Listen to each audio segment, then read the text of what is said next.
Well, let's take a look at the big picture, to kind of, the bird's eye view. And I think I heard you talking about this on CNN, Susan, and Mike McFall talked to me about this last week. Basically, we have seen a complete reversal about face of what has been US foreign policy since World War II, basically, right? I mean, in terms of suddenly cozying up to Putin, siding with Putin, and leaving Ukraine and our European allies kind of high and dry. How astonishing has it been for you, Susan? You've covered foreign policy for decades now. It does this feel like, I mean, what do you think? I don't know what to say. Yeah, you're right, Katie. It's the world turned upside down. You know, what this showed everyone, I think, in very graphic form, is what we've watched unfolding in slower motion over the last couple of weeks, which is an extraordinary reversal of the foundations of American foreign policy.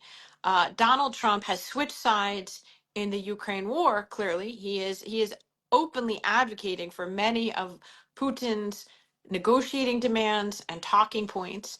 And more broadly, he has undermined the security not only of Ukraine, but of our NATO treaty allies in Europe who are deeply concerned about a militaristic, revisionist Russia and what it means to the future of security on the European continent. And, Like, who you is know, next, right, Susan? Who is well, that's next? right. And do you, after you look at that confrontation, Katie, it's hard for me not to think of the people in Poland, in the three Baltic states who are members of NATO, and we are pledged to their defense. Right. That is the core of the NATO alliance, is the Article 5 commitment that if they're attacked, we will stand by them.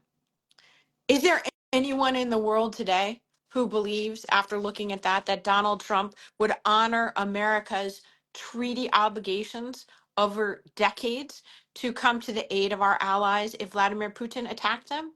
And Is unfortunately, this that's where we are right now. And I think in a way the veil has been ripped off. Like, you know, enough with the lies and the Republican enablers and the wishful thinkers in Europe who are like, oh no, Donald Trump, he's just making a deal. No, he's not. He's on the other side. And the and question do you is, think as we as a country, what are we going to do about that? Are we going to do anything about that?